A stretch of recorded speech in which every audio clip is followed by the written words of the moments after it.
By the end of this video, you will have a better understanding of Bollinger Bands and how to use them to better time your entry points. Bollinger Bands can be extremely helpful for giving us a different perspective on whether or not a stock is overbought or oversold. It allows us to measure volatility, and when volatility is being squeezed, it allows us to catch breakouts. And of course, the only thing that I ask of you in return for this video is that you hit that ravishing like button and also subscribe for more short, sweet, simplified videos on how to trade the stock market. Okay, so let's start by defining each of the bands of this indicator. The middle band is essentially a simple moving average. The upper band is 2 standard deviations above the simple moving average, and the bottom band is 2 standard deviations below the simple moving average. Now, on ThinkorSwim, I just set this up. If you go to System Preferences, it's set to default. Most of the platforms that you're going to be using, if you add the Bollinger Band indicator, it's going to give you a 20-day simple moving average and a 2 standard deviations. You can adjust that, but we're going to be going with the defaults for this. Okay, so now the Bollinger Band indicator is quite fascinating because it's based on this theory that 95% of price action tend to keep to 2 standard deviations of the average during a given time period, and thus when they are in the upper end, they are overbought, and when they are in the lower end, they are oversold. Now, this allows you to get in at better entry points since you can measure which deviation you're trading within, and when they break out of that band range, that is a sign of irrational price action. And if you have a hard time following along with any of the terminology, don't worry, I'm going to be going through a ton of examples and it's going to reiterate as the video goes on.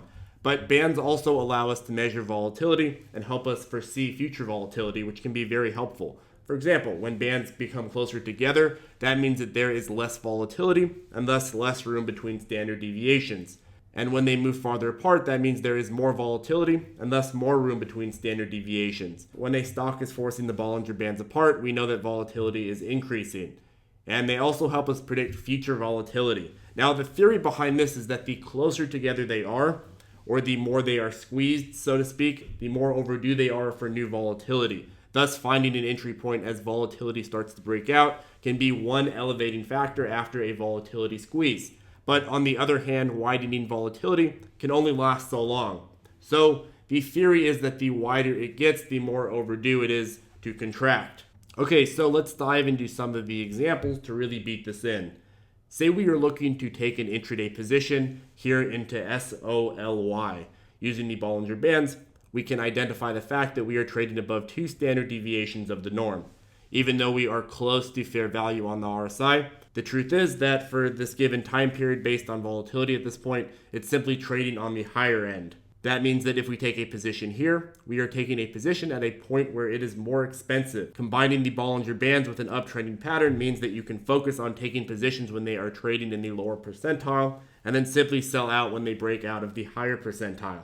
And if you haven't noticed, the Bollinger Bands pretty much just give us a different way of looking at the price action as compared to how on this channel we usually do. Traders, it's important to keep our eyes out for different styles of trading and different things to boost our consistency, and the Bollinger Bands can be a good alternative.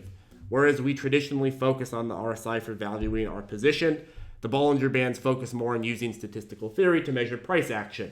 And the next thing they tell us, as I mentioned earlier, is how volatile a stock is. If we are looking at KPTI before the breakout, we see that the bands are trading quite tight.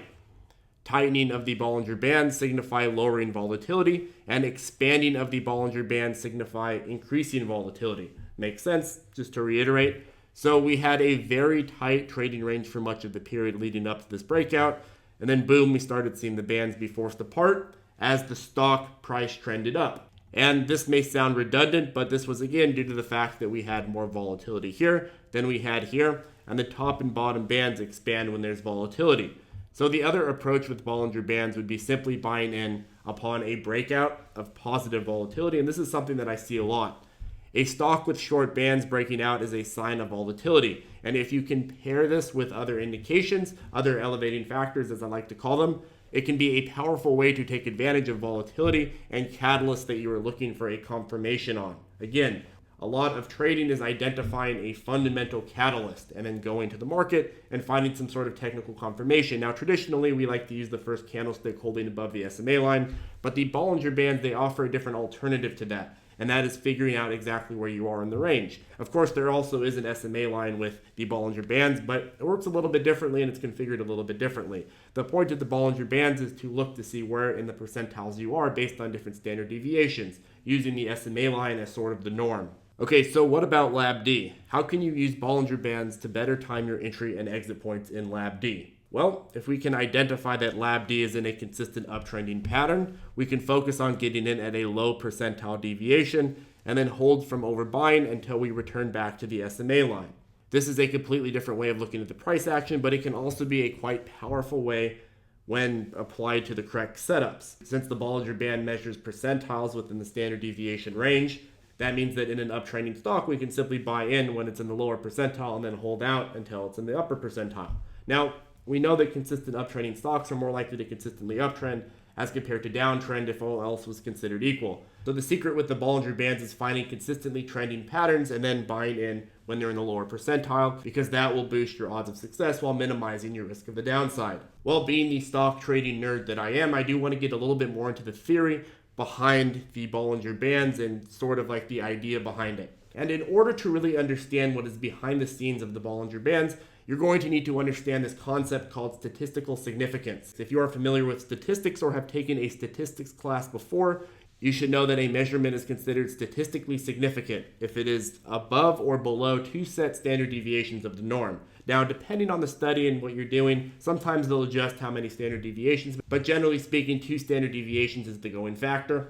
And that's because 95% of data is going to fall between the 2 standard deviations. And when applied to the stock market, they're trying to say that 95% of price action is going to fall between the 2 standard deviations. And that's 2 standard deviations below and 2 standard deviations above. And then you have the middle, which is the dead on average. So how the Bollinger Band does it is that Bollinger Band deems the SMA line, the 20-day SMA line that you see configured, I think it's in blue. Yeah, it's in blue. So the Bollinger Band deems that SMA line as the norm, and the upper and lower bands represent deviations of that norm. Since the stock market is one irrational beast, this is a great way to figure out if we are trading in irrational territory. And if we do this, we can make the assumption that, hey, if we're within 2 standard deviations of the norm, then we must be within that 95 percentile range. So when it breaks out either above or below these standard deviations, we're statistically significant. That's a significant move. And since the stock market is one irrational beast, this is a great way to figure out if we are trading in irrational territory,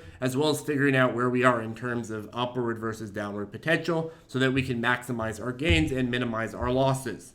Let's put this in a real world perspective. So let's apply this to, say, children, the height of children. If you have 100 children and the average height for a child is 4 feet, then most of the children that you're studying are going to be within a standard deviation of that 4-foot range. We said that the average child is 4 feet tall, so we can assume that 95% of children in that study are within 2 standard deviations of that average, right? Because not every single child is going to be the exact average. They're going to be around the average. And let's say that each standard deviation is half a foot. So 2 standard deviations means that 95% of the children in that study are within 3 feet and 5 feet. And then the ones that are above 5 feet and the ones that are below 3 feet are considered statistically significant. And those are the ones that are much larger or smaller than the average. But the point is that the ones that are within the 2 standard deviation range, those are the ones that are considered normal. But a child in the study, if they were 2 feet tall, that wouldn't be considered normal. Much like how a child that is 7 feet tall, that's not going to be considered normal either. You know that there's something significantly different. So this is the same idea with the Bollinger Band.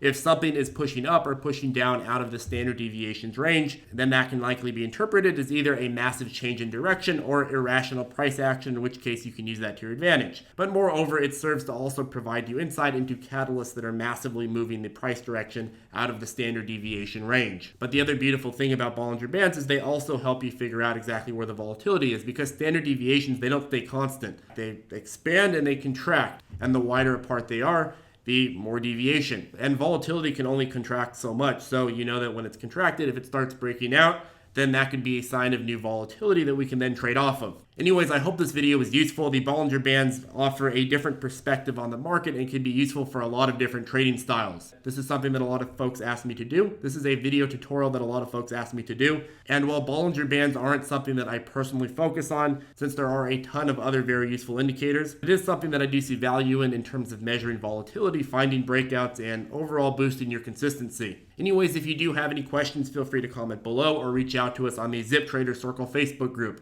We also have a trading tutorials playlist, we have a Discord chat, and what else do we have? Oh, we have that ravishing like button. Anyways, thanks for tuning in. Have a great day, folks, and I'll see you in the next video.